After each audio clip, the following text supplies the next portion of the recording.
Welcome to the Explainer. You know, the global economy is facing some serious challenges right now. But what about India? Is our story different?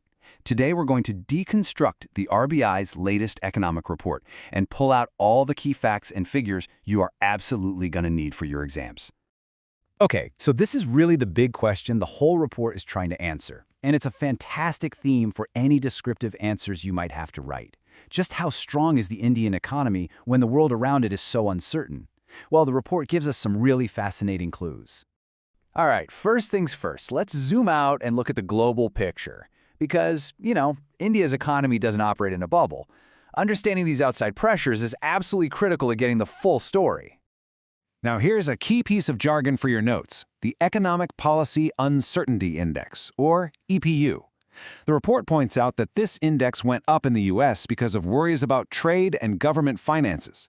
Think of it like this. It's basically a fever chart for economic anxiety. When it goes up, people are getting nervous. And this table, well, it tells a really interesting story.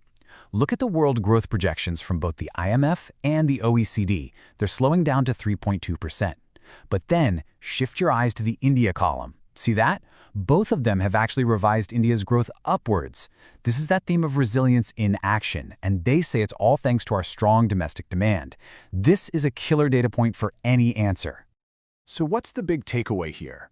It's all about this split, this divergence. Around the world, manufacturing is really in a tough spot. Export orders are shrinking. But the services sector, it's doing much, much better. And here's the kicker for India. We're one of the exceptions, a real bright spot bucking that negative trend, with our export orders actually expanding. That shows a very specific strength. Okay, this chart is super important because it shows how inflation isn't a one-size-fits-all problem right now. You've got three different stories playing out. The advanced economies, they're still battling high inflation. Then you have many emerging markets, including India, where we're seeing disinflation. That just means inflation is slowing down. And then you've got China, which is in a whole different world of deflation, where prices are actually falling. What a contrast, right? So, we've seen the stormy weather globally. Now, let's turn our focus inward and talk about India's domestic engine. This is really the heart of the RBI report, where that story of resilience truly comes alive. Okay, these data points right here, they are pure gold for your exams. These are what we call high-frequency indicators. They give us an almost real-time pulse of the economy. A record high for GST e-way bills tells us business is humming. Car sales are up, which means urban consumers are feeling confident. And two-wheeler sales are picking up, a great sign for rural demand. It's a fantastic picture of consumption across the board. Okay, that was the demand side. But what about supply? Well, the government's making some moves to support our farmers. Check out these MSP hikes. By giving farmers better prices, they're not just boosting rural income, they're also nudging them towards crop diversification, which is a really important long-term goal. That big jump for safflower is a great example. And this isn't the only big structural change happening. We're also seeing a massive shift in energy. India's transition to clean energy is really picking up steam. The report says our renewable capacity has now shot past 240 gigawatts. That's a huge step toward that really ambitious target of 500 gigawatts by 2030. All right, get ready for this number. This is the headline story when it comes to inflation. Just 1.5%. That is the lowest it's been in years. A huge development and a massive sigh of relief for everyone. But wait, a number that low, you've got to ask, what's going on here? For your exams, just knowing the number isn't enough. You have to know the why. So what's the story behind this incredible drop? And here's your answer, plain as day in this chart. That massive drop was almost all because of one thing, deflation. Yep, falling prices in food and beverages. You can see it there with that huge negative bar.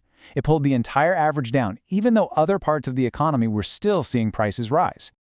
And this brings us to a classic exam concept, so listen up. While that main headline inflation number plummeted, core inflation, which is a measure that takes out those jumpy food and fuel prices, actually went up to 4.6%. This is so important.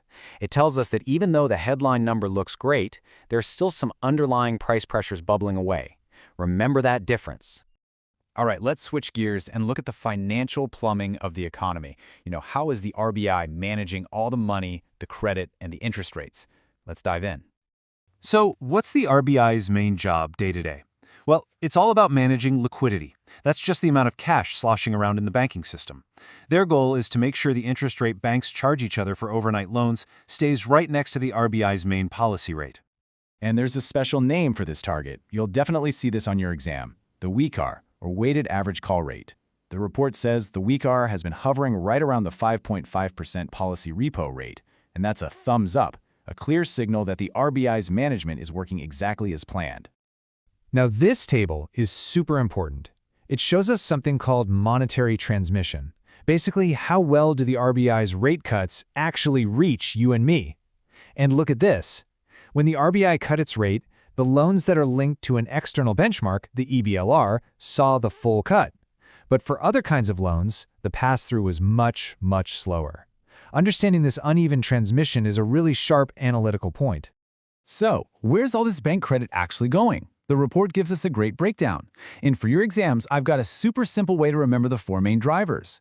Just think of the mnemonic AISP, like aspirant's Indian study plan. A is for agriculture, I is for industry, especially MSMEs, S is for services, led by NBFCs, and P is for personal loans, which are still booming. AISP. Easy, right? Okay, deep breath. Let's boil all of this down into one single high-impact slide. This is your revision snapshot, the summary you need right before you walk into that exam hall. So here's the cheat sheet. If you remember nothing else, remember this. The big picture is this huge contrast, a slowing world versus a resilient India with upgraded growth forecasts. We've got this wild inflation story, record low headline numbers but rising core pressures. RBI's policy is getting through, but it's uneven. And we have solid data points, like record GST bills proving our domestic strength is real. And don't forget our AISP mnemonic for credit growth. This slide right here is your ultimate revision tool. And that's where the report leaves us, with this really big forward-looking question. Right now, the picture is one of resilience. But the real test, and something you can definitely think about for your answers, is whether India's powerful domestic engine can keep chugging along and power us through these global headwinds that just don't seem to be going away. That is the story to watch.